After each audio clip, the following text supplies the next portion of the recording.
bu halimi sana şikayet ediyorum. Onları sana şikayet ediyorum değil, halimi sana şikayet ediyorum. Ente Rabbul Mustadafin.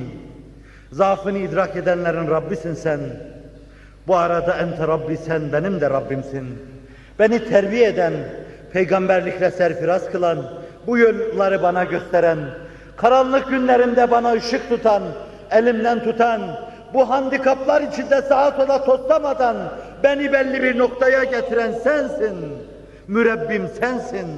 İlham kaynağım sensin. Ente Rabbul Mustadafin ve ente Rabbi. Ve sonra sesini adeta indirir. İlâ men tekiluni. Beni kime bırakıyorsun Allah'ım? Bu söz öyle bir sözdür ki, evini sardıkları zaman, gayız ve nefretler kustukları zaman, kapıyı zorladıkları zaman, Seyyidina Hazreti Mesih, Allah'ım beni kime bırakıyorsun demişti. Değişmeyen bir söz. Kafir saldıracaktı, evi ihate edecekti, suikast tertip yapacaktı ve içerideki de ilâ men tekiluni, ilâ aduvin ba'idin yetecehhemuni, em ilâ karibin mellektehu emri. Şu uzak diye geldim, beni tanımazlar bilmezler, belki yüz gösterirler diye geldim. Şu uzaklar ki onlar bana yakından daha çok yüz ekşittiler, onlara mı beni bırakıyorsun? Yoksa yakınımda durup, ülfet içinde boğulan, beni tanımayan, tanımamaya kararlı olan, tanımamışlardı. Haşimoğullarını, Müslüman olanlarını ne takdir ederim bilemezsiniz. Ali'yi ne takdir ederim, Cafer'i ne takdir ederim, hatta Akil'i ne takdir ederim. İslam'a ermemesine rağmen Ebu Talib'i ne takdir ederim, Safiye binti Abdülmuttalib'i ne takdir ederim. Çünkü çayın, ırmağın, çağlayanın yatağında sadece taşlar bulunur. Bir çağlayana yakın olanlar taşlardır, çakıllardır, çok istifade edemezler. Siz de başka nur saçanların yanında yine öyle çok çakıllar görürsünüz. Hayat boyu kalırlar da yanında istifade edemezler. Çünkü onlar ülfet boğmuştur. Çünkü ünsiyetin paletleri altında kalıp ezilmişlerdir. Ve işte bu psikolojik ruh haletiyle Allah Resulü sallallahu aleyhi ve sellem ülfetin boğduğu Mekkeli'den kaçıyor. Belki Taifli'ye bir şey anlatırım diyor. Ama onların yüzlerini daha ekşi buluyor. Başına taş yağdırıyorlar, tükürük atıyorlar, toprak atıyorlar. Bu ızdırap insanının, dert insanının iniltileri. Ama sonunda ne diyor biliyor musunuz? İn lem yekun bike gadebun aleyye fela ubali. Her şeye rağmen Allah'ım, eğer bana öfkeli değilsen her şeye katlanırım ben. Buna da katlanırım. Seyyid Nesimi gibi hançer ile yüreğimi yar, Settar senden dönmezem. Ger beni yandırsalar, külüm ottan kavursalar, toprağımı savursalar, Gaffar senden dönmezem. Hançer ile yüreğimi yar, senden dönmezem. İn lem yekun bike gadabun aleyh fela ubali. Eğer bana öfkeli değilsen, gayri kale almam hiçbir şeyi, umursamam hiçbir şeyi der Allah Resulü. Neden? Çünkü o sadakat insanıdır. O Allah'a karşı çok sadıktır. Bütün hayatını o sadakat içinde geçirir. Öyle bir sadakattır ki bu, budanır adeta.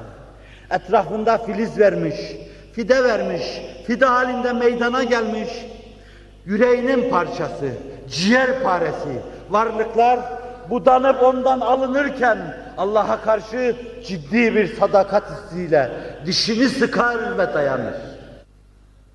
O şefkat insanıdır. Harisun aleykum diyor Kur'an.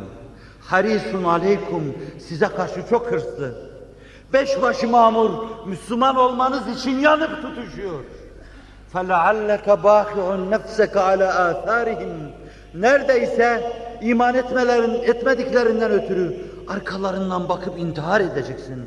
Kendini öldüreceksin diyor. Size karşı o kadar haristir.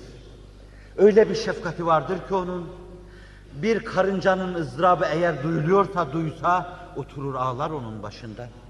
Nitekim yavruları alınmış bir kuşun yavrularının bulunduğu yerde pervaz edip dönmesi karşısında beyninden vurulmuş gibi ızdırap çeker. Yem var diye aldatılan bir hayvanın aldatılması karşısında beyninden vurulmuş gibi ızdırap içine gömülür. Ve açından öldürülmüş bir kedinin ızdırabını ruhunda yaşar. Ve buyurur ki o kadın cehenneme girdi baş aşağı. Bu kadar şefkatli insan, bu kadar her şeyle ve herkesle alakalı bir insan. Budanıyor gibi sevdiği insanlar yanından alınacak, budanacak. Hiç kimse kalmayacak. Vefat ederken yanında tek Filiz kalmıştı. 25 yaşında Fatıma. Sütten kesilmiş manasına gelen Fatıma. Bir tek o kalmıştı. Allah Celle Celaluhu hepsini almıştı. Ve hayatında bütün bunları göğüslemiş ama sadakatla göğüslemişti. Dünya koşup ayağının ucuna kadar gelmişti. Bütün debdebe ve ihtişamıyla ona tebessüm ediyordu. Ama o son dakikalarını bir hasırın üzerinde, başının altında da yastık yoktu. Ama en mukaddes yastıklardan daha mukaddes bir yastık vardı. Ayşe-i Sıddika'nın kucağı ve göğsü, başı onun göğsü üzerinde. Onu dünyaya çağırıyorlardı. Ebu Bekir dize gelecek, fedâke ebi ve ummi diyecek. Anam babam sana feda olsun. Gel etme, eyleme, gitme öbür tarafa. Gidecek varsa ben gideyim. Ayşe-i Sıddika elinden tutacak. Öbür aleme yelken açmaya hazırlanan rehberi, pişuvası, efendisi, peygamberi ve peygamberimiz Hz. Muhammed Mustafa'yı bırakmıyor gibi, tutup bağrına basıyor gibi, gitme ya Resulallah diyor gibi dua etmesine karşılık o ciddi sadakat düşüncesiyle Allahümme er-rafikal a'la, Allahümme er-rafikal a'la, öyle bir sadakat içinde yaşadı ki dünyanın debdebe ve ihtişamı karşısında ne başı döndü, ne bakışları bulandı, ne de ona meyil etti. Yıllar sonra Ayşe-i Sıddika bir eski urba çıkaracak, Allah Resulü'nün hatıralarını dinlemeye gelenlere, işte Resul-i Ekrem sallallahu aleyhi ve sellem göğsüme dayalı bir hasır üzerinde vefat ederken şu urbalar içinde vefat ediyordu diyecek ve inleyecektir. Er-rafikal a'la Allah'ım. Allah'ım er-rafikal a'la. Allah'ım yerde tavzif ettin, vazife gördürdün. Vazifen bitti. Bana dedin ki el-yevme ekmeltu lekum dinekum ve etmemtu aleykum ni'meti. Dini tamamladım. Nimetlerim de artık tas tamam. İslam'dan da razı oldum. Gayri demek benim vazifem kalmadı burada. Öyleyse hicran ciğerlerimi yaktı bitirdi. Al beni nezdine, al vuslatına. Vuslat ateşiyle yanan Allah Resulü, Allahümme er-rafikal a'lam. Rafik-ı ednaya yeter. Yerdeki yakın dostlara yeter. Artık dostun alasın. Meleği alanın sakinleri. Sadakat. İslam'a sadakat. Ruhun billurlaşması sadakat potasında gerçekleşir. Ruh gücünü kazananlar derin bir buğda ulaşırlar. Cibril'in kanadını yakalamış olurlar. Değil onunla dünyaların afakında pervaz edip uçmak, mahşerin dehşetini dahi onunla geçerler. Geçerler de hesabın tozu toprağı ayaklarına bulaşmaz onların. Sıratı geçerler de cehennemin alevini bile görmezler. Öyle bir kanatla geçerler ki meleklerin uçtukları rotada uçarlar. Uçarlar. Hiç hava boşluğuna rastlamazlar onlar. Hava boşluğuna rastlamadan, güm diye bir yere gitmeden, hiçbir çukur görmeden Allah'ın inayet ve keremiyle şahlanır. Cennetlerin hem de firdevslerine uçarlar. Allah uçursun. Zor şey değildir sadakat. Oruç tutarak sadakatinizi ishar ettiniz. Ediyorsunuz, edeceksiniz. Kur'an'a dilbeste olmakla sadakatinizi ishar ettiniz.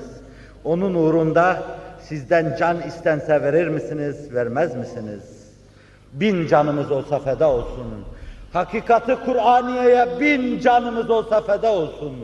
Hz. Muhammed Mustafa'ya 1000 canımız olsa feda olsun. Ve bilemiyoruz ona bağlılık. Ara sıra belki seziyor, ara sıra sezdiğimizde belli bir ölçüde burnumuzun kemikleri sızlıyor.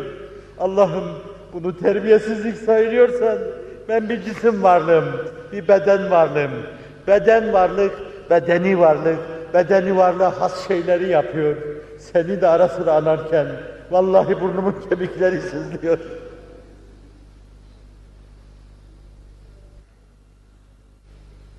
Ama bir terbiyesizlikse bu.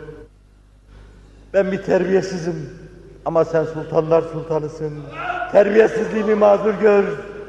Bu cemaatle beraber beni bağışla. Cennetlerin ve firdevslerinle serfiraz kıl. Günümüz sizden sadakat bekliyor. Sadakatla şahlanacaksınız. Sadakatla ruha kendi gücünü kazandıracaksınız. Fitne ateşlerinin üzerine yürüyeceksiniz. Söndüreceksiniz. Kanayan İslam aleminin yarasını, onulmaz yarasını inşallah iyi edecek, kanını dindireceksiniz. Bunlar sizi bekliyor. Beklemeyin başkalarından bu yaraya sargı saracak insan.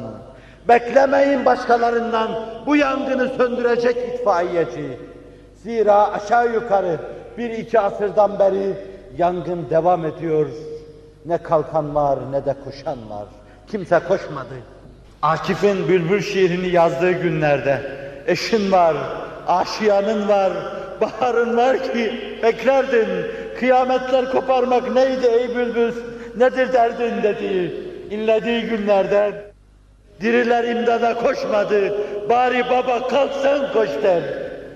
Baba mezardan kalkacak, senin yangının imdadına koşacak. Koşar, ruhaniler de koşarlar, koştursun Allah Celle Celaluhu. Demek ki yangını söndürmek için kimse koşmadı. İnsanlığın imdadına kimse koşmadı. Onu sadakatinle sen söndüreceksin. Ve emniyetinle güven telkin edeceksin evvela. Ruhun diğer bir dinamiği güvendir. Allah mümindir. El-mu'minul müheyminul aziz el-cebbar. Emniyet verendir. İmanın kaynağıdır. İmandaki yümnü bereketi yaratandır. Cibril emindir. Kur'an diyor muta'in semme emin. Hz. Muhammed es-sadikul va'dil emin. Emindir. Sizler de müminsiniz. Sizler de eminsiniz. Emniyetin kaynağısınız. Emniyet, güven, iman, itimat etme, tevekkül, teslimiyet hepsi bu emniyetten, güvenden, emanetten meydana gelir. Sadakattan sonra emanet. Emanette emin olma. İnliye inliye çağınızın büyük dimağı emanetini alacağın güne kadar bizleri emanette emin kıl der ve inler. Emanet. Emniyet telkin edeceksiniz. Hırsıza, uğursuza kimse güvenemez. Fırsat bulunca saldırana kimse güvenemez. Kimse itimat edemez. Şimdiye kadar her şeyi garatta, talanda, yağmada gören, mazlumları ezen, zayıfları ezen, onların kafataslarında şarap içen, keyif çıkaran, hora tepen, zalime kimse güvenemez. Siz hiçbir zaman öyle olmadınız. Milletiniz hiçbir zaman öyle olmadı. Siz emniyetin, emanetin, güvenin insanları olacaksınız. Cibril-ü Emin gibi emin olacaksınız. Muhammedül Emin gibi emin olacaksınız. Ebu Ubeyde gibi emin olacaksınız. Emin olacak emniyetle gönüllere gireceksiniz. Sonra millet kapılarını size açacak. Millet hırsızdan, uğursuzdan çok korktu. Gözü korktuğu için artık emin bulmadığı kimseye kapısını açmak istemiyor. Siz zannediyor musunuz? İlk İslam halifesine kapılar, halifelerine kapılar kılıç zoruyla açıldı. Cihanın kapısı zor karşısında, güç karşısında, kuvvet karşısında açılmaz. Emniyete açılır. Onu zorla, güçle, kuvvetle aşsalar bile süper bir güç can havliyle sarsılıyor ve yıkılıyor. Habire aynı dini paylaştığı milletler bile kopuyor, kendinden gidiyor. Demek ki zorla, güçle, kuvvetle bir şeyi bir arada tutmak mümkün değil.